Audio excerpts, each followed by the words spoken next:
नमस्कार दोस्तों, देखो सीखो स्टडी में आप सभी लोगों का स्वागत है। दोस्तों देखिए, बार बार एग्जाम में, हर एक एग्जाम में, चाहे वो यूपीएसआई हो गया, यूपी बीड हो गया, लेखपाल हो गया, विभिन्न परीक्षाओं में वीडियो हो गया, बहुत सारे ऐसे एग्जाम हैं जिसमें बार बार जो सामान्य हिंदी के क्वेश्चन यानी हिंदी के जो क्वेश्चन पूछे जाते हैं उन्हीं से हम प्रैक्टिस सेट लगातार आपको बना करके प्रोवाइड करा रहे हैं। 40 क्वेश्चन का ये सेट है, रियल क्वेश्चन है जो आपके एग्जाम में पूछे गए हैं विभिन्न परीक्षाओं में। तो देखिए 40 क्वेश्चन में से आपको लास्ट में बताना है कितने सारे क्वेश्चन का आप सही जवाब दे पा रहे हैं। ठीक है, तो सबसे पहला नंबर क्वेश्चन है, देखिए आप क्वेश्चन का आंसर जो ऑप्शन दिया है वो बताते रहिए, मिलाते रहिएगा कि आप कितने सारे क्वेश्चन का सही जवाब दे पा रहे हैं।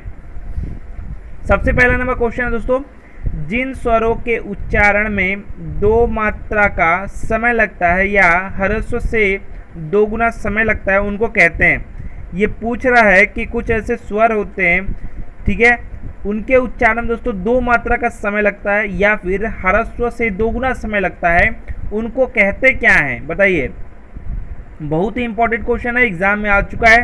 तो उनको कहते हैं दोस्तों गुरु स्वर, यानी option number B right answer हो जाएगा। गुरु स्वर कहते हैं। वो होते कौन से हैं, जैसे आपका हो जाएगा अ, ठीक है, और प्लस अ करेंगे, यानी आपका कौन सा हो जाएगा, गुरु स्वर जो हो जाएगा वो हो जाएगा आ, ठीक है, आ जो है हो जाएगा। वैसे ही छोटी ई और छोटी ई मिलके बड़ी ई हो जाएगा। वैसे ही छोटा ऊ और बड़ा ऊ मिलके बड़ा, मतलब छोटा ऊ और छोटा ऊ मिलके बड़ा ऊ हो जाएगा। तो ये आपके कौन से हो गए, ये हो गए गुरु स्वर। याद रखिएगा गुरु स्वर होते हैं ये। ठीक है, समझ में आ गया। मैं आपको डिटेल भी समझाता जाऊंगा जिससे आपको समझ में आता रहे। क्वेश्चन नंबर 2 है, जिस व्यंजन ध्वनि के उच्चारण के समय स्वर तंत्री में कंपन होता है, उच्चारण स्थान के आधार पर ध्वनियों के वर्गीकरण में उसका क्या स्थान है, उसका स्थान क्या है वो आपको बताना है। कह क्या रहा है कि जिस व्यंजन ध्वनि के उच्चारण के समय स्वर तंत्री में कंपन होता है उनको क्या कहते हैं, ठीक है, उसका उच्चारण स्थान क्या होता है। तो देखिए वह जो है वो व्यंजन जो है वो है ह, ठीक है, ह बोल के देखिए तो कंपन हो रहा है। और उच्चारण स्थान जो है इसका होता है काक लय, ठीक है, काक लय जो है ये होता है ऑप्शन सी आपका हो जाएगा। ठीक है, काक लय, ह बोल के देखिए ह, ठीक है, ये हो जाएगा ऑप्शन सी। चलिए नेक्स्ट क्वेश्चन, संधि विच्छेद में यदि किसी वर्ग के प्रथम वर्ण से परे कोई अनुनासिक वर्ण हो, मैंने आपको अनुनासिक बताया है, ठीक है, हो तो संधि करते समय प्रथम वर्ण के स्थान पर उसी वर्ग का कौन सा वर्ण हो जाएगा बताइए, कौन सा वर्ण हो जाएगा। तो मैंने आप सभी लोगों को बताया था कि जो अनुनासिक होता है, ठीक है, अनुनासिक जो वर्ण होता है वो होता है पांचवा, ठीक है, पंचम वर्ण होता है। ठीक है, जैसे मैंने आपको बताया था कि जो क ख ग इसमें आपका अंग हो जाएगा, चाहे जिसमें भी आप जाइए, जैसे त थ द करके जाएंगे तो फिर उसके बाद आपको देखना होगा कि म आ रहा है, फिर उसके बाद अ करके जाएंगे तो देखेंगे क्या आ रहा है। तो मतलब जैसे सॉरी व्यंजन है तो ऐसे आपको मतलब देखिए क वर्ण हो गया तो इसमें जाएंगे पांचवा तो कौन आएगा, अंग आ जाएगा। च वर्ण हो गया तो च छ ज झ इया हो जाएगा, तो इया आप मतलब इया इस तरह लिखा था, इया आपका हो जाएगा। तो ऐसे ही त वर्ण में, चाहे ट वर्ण में फिर पांचवा, तो पांचवा जो रहेगा वो आपका हो जाएगा।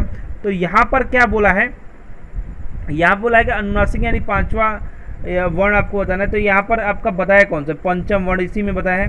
तो ऑप्शन नंबर आपको बी राइट आंसर करना होगा। ठीक है, इसमें ये बताया उसी वर्ग का अनुनासिक अर्थात यानी पांचवा वर्ण, मैंने आपको समझाया भी था ये पहले भी। चलिए नेक्स्ट क्वेश्चन, ध्वनि के अनुकरण के आधार पर जो शब्द निर्मित हो गए हैं और जिनकी उत्पत्ति अज्ञात हो, ऐसे शब्दों को क्या कहा जाता है, ऐसे शब्दों को क्या कहा जाता है। मैंने आप सभी लोगों को समझाया था कि हमको पता ही नहीं चल पाता है कि ये मतलब क्या है, कहाँ से आया है, या फिर जो है हमको उसका स्रोत पता नहीं चलता तो उसको क्या कहते हैं। मैंने आपको समझाया था देशज जो हैं, इनको देशज जैसे पूछ देगा कि किस भाषा का ये है या कहाँ से लिया गया है, तो देशज जो रहता है ना ये आपको पता नहीं चलेगा, स्रोत इसका पता नहीं चलेगा आपको। ठीक है, तो ये आपका हो जाएगा आपका देशज, ठीक है, शब्द। जैसे आपका हो जाए कील, आपने पहले पिछले प्रैक्टिस सेट में देखा होगा, ठीक है, किलकारी जो है कीलक शब्द आ गया, फिर आपका खड़खड़ाना आ गया, झंझनाना, ये सब आ जाएगा।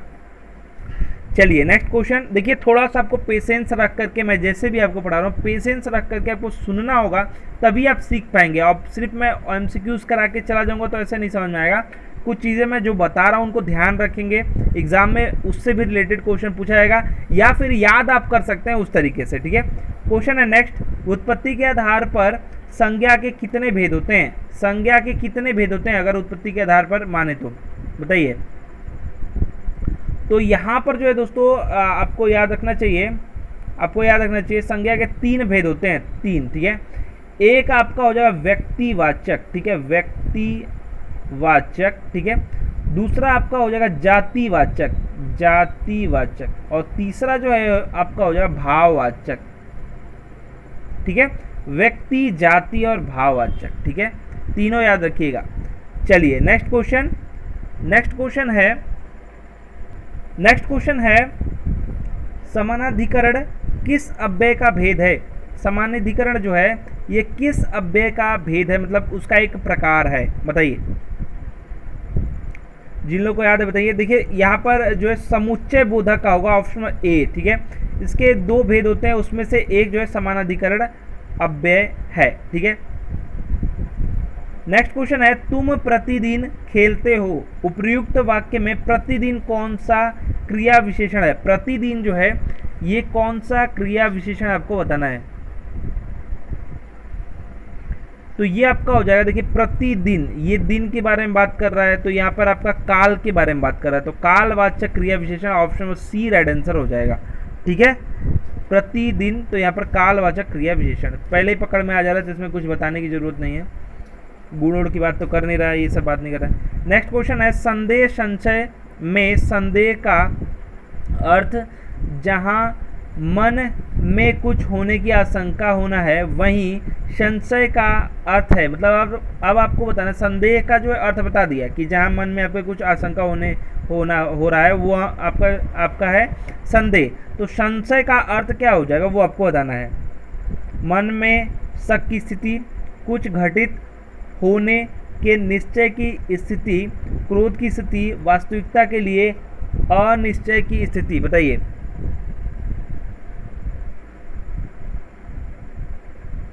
बताइए सभी लोग। तो देखिए वास्तविकता के लिए, देखिए संशय रहेगा मतलब क्या, मतलब आपके नहीं बोलते हैं कि अभी आपके मन में कुछ संशय है क्या, मतलब वास्तविकता आप नहीं समझ पा रहे हैं क्या, मतलब कि मेन बात ये है कि मैं जो मान लीजिए समझा रहा हूँ, ठीक है, अभी मैं कह दूंगा कि ये वाला काम हो जाएगा, ठीक है, अभी भी आपके मन में संशय यानी वास्तविकता के लिए अनिश्चय की स्थिति, मतलब अभी आप कंफर्म नहीं है, ठीक है, तो ऑप्शन डी राइट आंसर हो जाएगा। चलिए नेक्स्ट क्वेश्चन, किसी व्यक्ति या वस्तु को न अपनाना, वाक्यांश के लिए उपयुक्त शब्द का चयन कीजिए, मतलब इसके लिए एक शब्द आपको बताना है, ठीक है। बहिष्कार, परिष्कार, तिरस्कार और परोपकार, बताइए। किसी हम वस्तु को नहीं अपनाएंगे तो उसको क्या कहेंगे? हिंदी में ही आप तो पढ़ रहे हैं, हर चीज़ देख रहे हैं, बहिष्कार ही तो कर रहे हैं, हम उसको नहीं अपना रहे हैं, ठीक है, बहिष्कार करना होगा, ठीक है। चलिए तिरस्कार आप जानते ही हैं, परिष्कार, परोपकार ये सब समझ ही रहे हैं। चलिए अब नेक्स्ट क्वेश्चन देख लेते हैं। चलिए नेक्स्ट क्वेश्चन है, कुल शब्द युग्म का सही अर्थभेद का चयन करना है, मतलब ये जो कुल है ना, इसका सही अर्थ आपको बताना है। तो देखिए अगर आप देखें शब्द युग्म मतलब किसका मतलब क्या होगा, आपको एकदम लाइन से एकदम सेट करके बताना है। तो देखिए इस कुल का मतलब होता है, इस कुल का मतलब जो छोटा वाला है इसका मतलब होता है वंश, ठीक है। तो आप पकड़िए पहले वंश इसमें बाकी ये वाला काट दीजिए, ठीक है। अब इस कुल का मतलब हो जाए किनारा, ठीक है, इस कुल का होता है किनारा और इसका होता है वंश, तो वंश और किनारा यहाँ पर ऑप्शन बी राइट आंसर हो जाएगा, ठीक है, ऑप्शन नंबर बी। चलिए नेक्स्ट क्वेश्चन है, पुलिस ने मेहमानों में से ही एक व्यक्ति को पकड़ा और उस पर चोरी का क्या लगाया, आपको बताना है। दोष, दोषारोपण, अभियोग या दंड, बताइए क्या भराएगा। जो खाली स्थान है इस पर आपको मतलब सेंटेंस को पूरा करने के लिए, वाक्य को पूरा करने के लिए क्या लगाएगा, जो है देखिए यहाँ पर पुलिस जो लगाएगी चोरी करने की, यहाँ पर अभियोग लगाएगा, ठीक है, अभियोग। ये वर्ड बहुत ही ज़्यादा यूज होता है, इसको आप रट लीजिए, कई बार आपको ऐसा एग्जाम्पल देखने को जो है मिल सकता है। नेक्स्ट क्वेश्चन, निम्नलिखित में से कौन सा शब्द पुल्लिंग है? इसमें से कौन सा शब्द पुल्लिंग है आपको बताना है, बताइए। वर्षा होती है, आप समझ ही रहे हैं, दीपक दीमक भी यहाँ पर आपको सब यहाँ पर स्त्रीलिंग ही मिलेगा, रात्रि भी तो रात भी, तो यहाँ पर आपका जो है डी राइट आंसर है, ये आपका पुल्लिंग है, ठीक है। विधुर जो है आपका पुल्लिंग शब्द है, ठीक है। चलिए नेक्स्ट क्वेश्चन, वह शाम को घर जाएगा वाक्य में वृत्ति के अर्थ का कौन सा भेद है? आपको बताना है वृत्ति के अर्थ का कौन सा भेद है इसमें। वह शाम को घर जाएगा, तो देखिए यहाँ पर शाम को घर जाएगा ये बता रहा है, तो ये बोल रहा है मतलब एक एक चीज़ बता दिया इसमें, ठीक है। निश्चयार्थ, ठीक है, निश्चय है कि शाम को ये घर जाएगा, ठीक है। अब इसमें कुछ ऐसा है नहीं कि संभावना है या कुछ और है या कुछ और करें उसमें, ठीक है, संकेत है कुछ, तो ऐसा तो है नहीं। नेक्स्ट क्वेश्चन, वह भोजन बनाता है, वह भोजन बनाता है वाक्य में कौन सा पक्ष है? पक्ष आपको बताना है। तो देखिए जो भी हम क्वेश्चंस करवा रहे हैं ये सारे क्वेश्चन एग्जाम में आए हुए हैं, पक्ष आपको बताना है कौन सा पक्ष इसमें है। तो देखिए ये जो है ये आवृत्ति मूलक है, मतलब ये भोजन बना लेता है, तो ठीक है, ऑप्शन नंबर आपका ए हो जाएगा। नेक्स्ट क्वेश्चन है, जिस वाक्य में दो या दो से अधिक स्वतंत्र उपवाक्य हों और योजकों द्वारा जुड़े हों वह कहलाता है, वो क्या कहलाता है? बताइए। जिस वाक्य में दो या दो से अधिक जो है स्वतंत्र उपवाक्य हों और योजकों द्वारा जुड़े हों, ठीक है, वह कहलाता है, वो क्या कहलाता है आपको बताना है।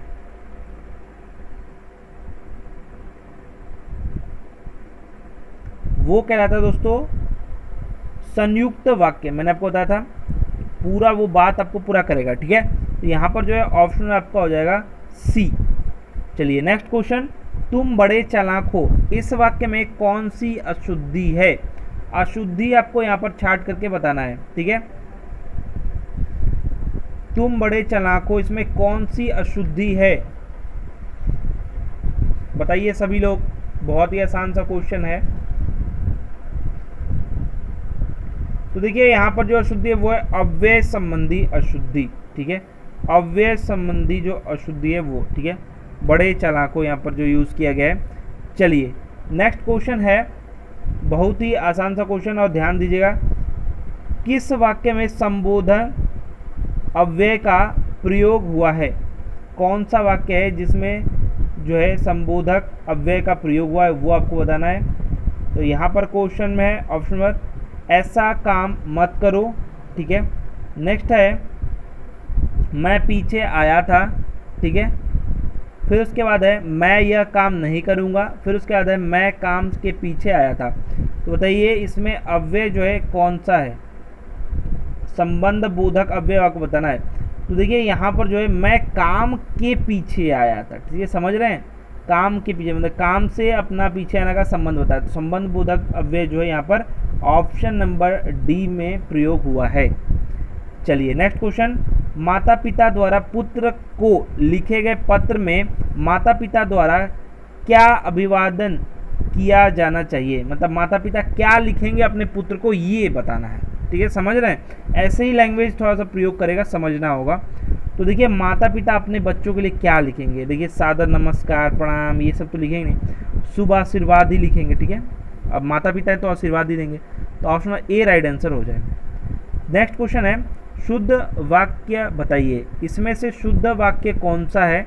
एग्जाम में हाल ही में 2019 में ये हुआ था, ये इसमें पूछा था, बताइए कौन सा शुद्ध वाक्य है इसमें से। तो देखिए यहाँ पर जो है सब यहाँ पर 10 अरब ये सब गलत बता रहा है। तो देखिए अरब के 10 यात्री भारत आए थे, ठीक है। अब 10 अरब यात्री कहीं हैं, आपको समझ में आ रहा है? 10 अरब यात्री भारत आ चुके हैं, ये सब गलत है। ऑप्शन सी जो है ये बिल्कुल सही बता रहा है, अरब के 10 यात्री भारत आए, ठीक है, ये आपको लैंग्वेज सही लगेगा, ऑप्शन सी राइट आंसर हो जाएगा। चलिए नेक्स्ट क्वेश्चन, निम्नलिखित शब्दों में से कौन सा शब्द पुल्लिंग है? फिर आपको पुल्लिंग छांटना है, बताइए। इनमें से कौन सा पुल्लिंग है? बताइए। संकल्प, मैं संकल्प लेता हूँ, आप समझ रहे हैं, ये संकल्प जो है ना, इसने संकल्प लिया। ऑप्शन में ए राइट आंसर हो जाएगा। ये पुल्लिंग है, बाकी स्त्रीलिंग, प्रार्थना, लज्जा, घटना, ये सब घटना घटती है, प्रार्थना होती है, ये सब लज्जा आती है, समझ रहे हैं। नेक्स्ट है, रचना के आधार पर वाक्य कितने प्रकार के होते हैं? रचना के आधार पर वाक्य जो है वो कितने प्रकार के होते हैं? बताइए। तो देखिए, रचना के आधार पर जो है वाक्य होते हैं 3 प्रकार के, तो ऑप्शन बी हो जाए। कौन कौन से? तो पहला होता है सरल, ठीक है, दूसरा होता है मिश्र, और तीसरा होता है संयुक्त, ठीक है। फिर से बता रहा हूँ, लिखना वो लिख लीजिए, सरल, मिश्र और संयुक्त, 3 प्रकार के होते हैं, ठीक है। अर्थ के आधार पर 8 होते हैं। चलिए नेक्स्ट क्वेश्चन, रूप के अनुसार क्रिया विशेषण कितने प्रकार के होते हैं? तो रूप के अनुसार क्रिया विशेषण जो है वो कितने प्रकार के होते हैं? बताइए।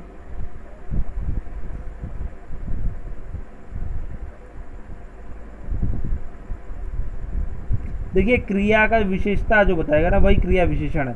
तो यहाँ बोला कितने प्रकार के होते हैं रूप के अनुसार, तो रूप के अनुसार ये 3 प्रकार के होते हैं, ठीक है। 3 प्रकार के होते हैं, कौन कौन से होते हैं? तो एक होता है मूल क्रिया विशेषण, मूल, ठीक है। दूसरा होता है यौगिक, और तीसरा होता है स्थानीय, ठीक है। मूल, यौगिक और स्थानीय क्रिया विशेषण, ठीक है, ये 3 आपके होते हैं। चलिए नेक्स्ट क्वेश्चन, अर्थ के अनुसार क्रिया विशेषण कितने प्रकार के होते हैं? बहुत ही इंपॉर्टेंट ये भी है। तो देखिए, अर्थ के अनुसार, देखिए अगर रूप के अनुसार बात करें तो 3 होता है, ठीक है। और यहाँ पर बात करें अर्थ के अनुसार, तो अर्थ के अनुसार इसके 4 भेद होते हैं, 4, यानी ऑप्शन में डी राइट आंसर हो जाएगा। कौन कौन सा? स्थानवाचक, स्थानवाचक, दूसरा हो जाएगा कालवाचक, ठीक है, तीसरा हो जाएगा रीतिवाचक, रीतिवाचक लिख लीजिएगा, और एक होता है परिमाणवाचक, मतलब कितना, ये सब। स्थानवाचक, कालवाचक, रीतिवाचक और परिमाणवाचक, ठीक है, ये होते हैं अर्थ के अनुसार, और अगर रूप के अनुसार तो 3 होते हैं, ठीक है। चलिए नेक्स्ट क्वेश्चन है, अंश अंश शब्द युग्म का सही अर्थ, मतलब ये अंश अंश जो लिखा है इसका सही अर्थ कौन सा होगा, ये आपको बताना है।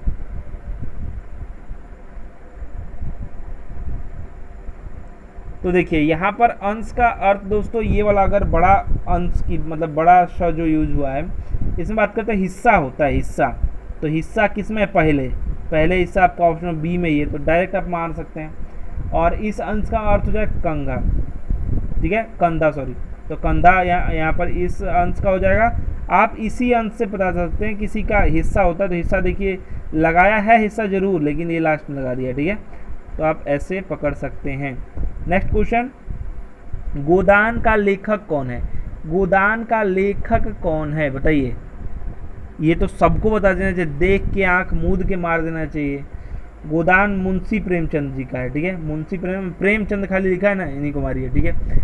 ये जो है बहुत सारे ऐसे आप देखेंगे, जैसे रंगभूमि, कर्मभूमि, मंगलसूत्र, वरदान, गबन, ये सब यही लिखे हैं। चलिए नेक्स्ट क्वेश्चन, बुंदेली का क्षेत्र है, बुंदेली जो भाषा है या फिर बुंदेली का क्षेत्र कौन सा होगा वो आपको बताना है।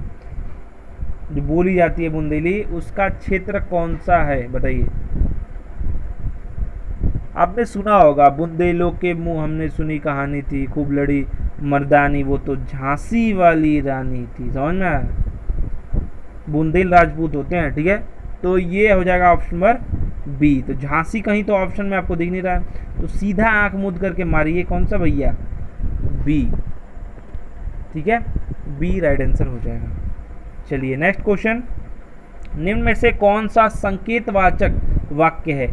निम्न में से कौन सा है जो कि संकेतवाचक जो है वाक्य है? यदि वर्षा अच्छी हुई तो फसल भी अच्छी होगी, यही लग रहा है।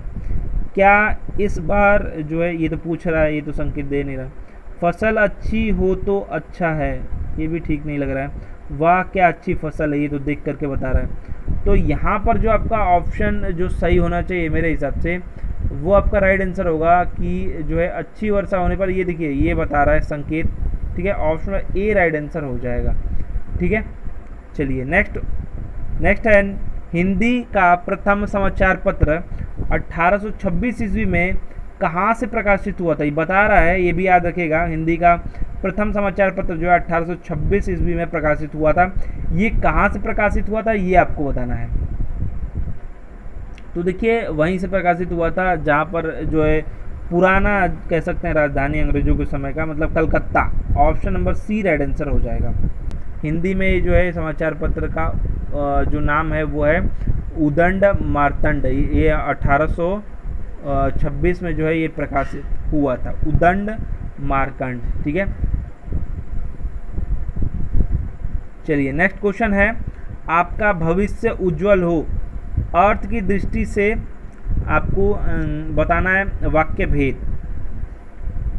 ठीक है, ये अर्थ की दृष्टि से इसमें वाक्य भेद क्या है। उदंड मार्कंड जो है भारतेंदु का पूर्व काल में जो है हिंदी का पहला जो है ये क्या कहते हैं समाचार पत्र है, वो याद रखिएगा, बहुत ही इंपॉर्टेंट। चलिए नेक्स्ट जो क्वेश्चन है इसमें पूछ रहा है कि इसका अर्थ की दृष्टि से वाक्य भेद आपको बताना है। आपका भविष्य उज्जवल हो, तो ये क्या हो रहा है, ये हम क्या कर रहे हैं, ये हम दे रहे हैं किसी को आशीर्वाद, लेकिन इसमें आपको दिखेगा नहीं, तो यहाँ पर जो है इच्छावाचक है। ठीक है, शुभकामना दे रहे हैं, तो हमारी इच्छा है ये। ठीक है, या फिर हम भगवान से ऐसा कह रहे हैं, कुछ भी कर रहे हैं, आप IAS अधिकारी बन जाओ, PCS बन जाओ, कुछ भी बन जाओ, आप सफल हो जाओ, उज्जवल भविष्य आपका हो, ये सब, तो ये सब इच्छावाचक। आज्ञा तो देंगे नहीं, निषेध तो करेंगे नहीं, प्रश्न तो कर नहीं रहे। ऑप्शन सी राइट आंसर हो जाएगा।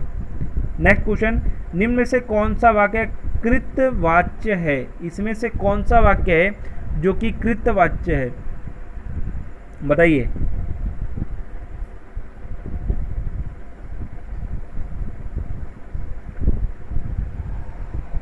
तो देखिए यहाँ पर बताया गया, अध्यापक द्वारा विद्यार्थियों को पाठ पढ़ाया गया। अध्यापक ने विद्यार्थियों को पाठ पढ़ाया। अध्यापक ने विद्यार्थी को पाठ पढ़वाया, और अध्यापक द्वारा विद्यार्थी से पाठ पढ़ा गया। बताइए इसमें कृतवाच्य बताना है। तो देखिए यहाँ पर जो है ना अध्यापक जो है अध्यापक ने जो है यहाँ पर विद्यार्थी को पाठ पढ़ाया, अध्यापक ने विद्यार्थियों को पाठ पढ़ाया, ये वाला क्या था, अध्यापक ने विद्यार्थियों को पाठ पढ़वाया, ये गलत हो जाएगा, यही होगा, option number B right answer हो जाएगा। ठीक है, से पाठ पढ़ा, ये भी गलत है, ये भी गलत है, ये option number B right answer हो जाएगा। ठीक है, चलिए नेक्स्ट क्वेश्चन, ऐसा वर्ड रहता है आप समझ नहीं पाएंगे। नेक्स्ट क्वेश्चन है, ल और स का उच्चारण स्थान होता है, मतलब ये उच्चारण कहाँ से होता है, मैंने आपको समझाया था। तो देखिए यहाँ पर जो है ल और स की बात किया है, तो ल अगर आप बोलेंगे तो आपको समझ में आएगा कि इसका उच्चारण स्थान जो है वो आपका दंत है, दंत ल। ठीक है, समझ रहे हैं, ल आपको लगेगा मूर्धन्य है, लेकिन आपको स भी दिया है, तो स बोल के देखिए, स ल, तो यानी दोनों एक ही लगवा, आपको लगेगा ल जरूर ही मूर्धन्य, लेकिन ये दंत ही है। ऑप्शन में बी राइट आंसर हो जाएगा। ठीक है, याद रखिएगा, स और ल ये जो है आपके दंते हैं। ठीक है, इनको कहते हैं, अगर आप जानना चाहते हैं तो इनको ऊष्म व्यंजन कहते हैं, स को। ठीक है, ल और स को। नेक्स्ट क्वेश्चन है, दिए गए विकल्पों में से रिक्त स्थान के लिए सही विकल्प, मतलब इसमें क्या भराएगा ये आपको बताना है। आदि कवि, पता नहीं यहाँ पर खाली दिया स्थान दिया है, ने संस्कृत में रामायण की रचना की, तो कौन से आदि कवि ने संस्कृत में रामायण की रचना की है वो आपको बताना है। तो देखिए कैसे वाल्मीकि लिखाएगा, देखिए वाल्मीकि नहीं होता है, ये दोनों कड़िया वाल्मीकि होता है। ठीक है, वाल्मीकि, और की में जो है छोटी की मात्रा होती है, तो ऑप्शन नंबर ए में जो है वो सही बताएगा, ऑप्शन नंबर ए में। ठीक है, वाल्मीकि होता है, याद रखिएगा, वाल्मीकि नहीं आपका देगा ऐसे ही, और वाल्मीकि में भी की जो है यहाँ पर छोटी की मात्रा होती है, मी में बड़ी की। चलिए नेक्स्ट क्वेश्चन, स्वरों का उच्चारण जो है व्यंजन की सहायता से होता है, अनुस्वर की सहायता से होता है, अनुनासिक की सहायता से होता है, बिना किसी की सहायता से होता है। तो मैंने आपको बताया था कि स्वर जो है स्वतंत्र हैं भैया ये। ठीक है, option number D right answer हो जाएगा। ये जो है ना ये किसी की भी सहायता की ज़रूरत नहीं पड़ती है इनको, option number D right answer हो जाएगा। रट लीजिएगा एकदम, बहुत इंपॉर्टेंट लाइन है ये।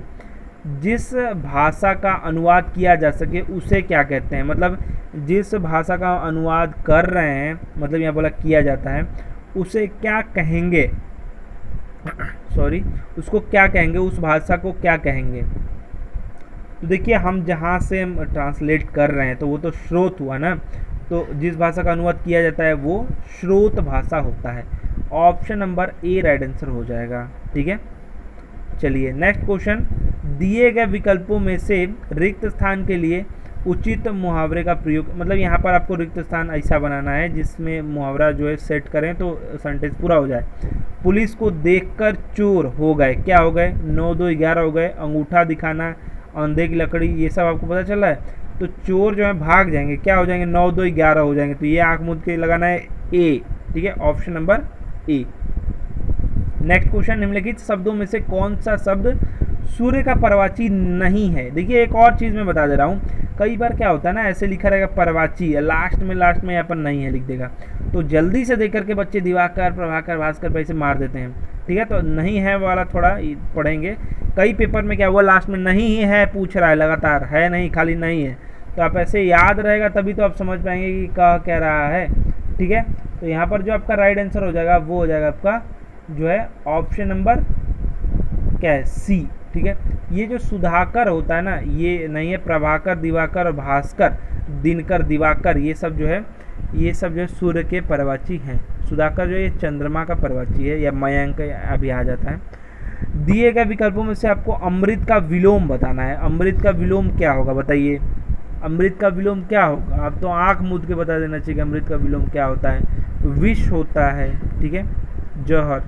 चलिए नेक्स्ट क्वेश्चन, रामचरितमानस की रचना किस कवि ने की है। ये भी आप सभी लोगों को आंख मूंद करके बता देना चाहिए। अभी जो है राम जन्मभूमि में पूजन हुआ है, तुलसीदास जी। ठीक है, option number C right answer हो जाएगा।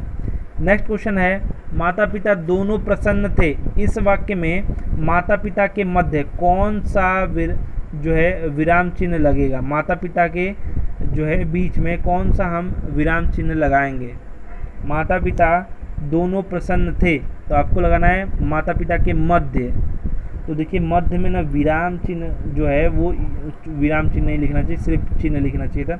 चलिए ठीक है, योजक चिन्ह लगाएंगे। माता पिता, भाई बहन, ये सब में आप जानते हैं कौन सा चिन्ह लगता है, ये सब में लगता है योजक चिन्ह। ठीक है, जो द्वंद्व जैसे पकड़ते हैं वही है। हिंदी को जो है भारत की राजभाषा कब बनाया गया, वो डेट आपको बताना है, तो रट लीजिएगा एकदम, बहुत ही इंपॉर्टेंट है, 14 सितंबर। ठीक है, ऑप्शन सी राइट आंसर, 14 सितंबर 1949 को। ठीक है, तो देखिए ये सब आपके 40 क्वेश्चन हो चुके हैं। कमेंट बॉक्स में बताइए आपने इस सेट में से, यानी 17 नंबर हिंदी के सेट में से कितने सारे क्वेश्चन 40 क्वेश्चन में से आपके राइट हुए हैं। ईमानदारी के साथ सभी लोग बताएंगे कितने क्वेश्चन उनके राइट हुए हैं, कितने क्वेश्चन उनके रॉन्ग हुए। आशा करते हैं दोस्तों कि आपको ये प्रैक्टिस सेट पसंद आएगा। वीडियो को अधिक से अधिक लाइक शेयर कर दीजिए। और भी सेट्स आपको देखने हो तो हमारे चैनल पर प्लेलिस्ट में जा जाके आप देख सकते हैं। बहुत ही अच्छे सेट, बहुत ही मेहनत करके हमने बनाया। वीडियो को अधिक से अधिक लाइक शेयर कीजिए। आपका लाइक शेयर और अच्छे कमेंट ही हमें मोटिवेट करता है आगे वीडियोज़ बनाने के लिए। हमारा वीडियो देखने के लिए आप सभी लोगों का फिर से बहुत बहुत धन्यवाद।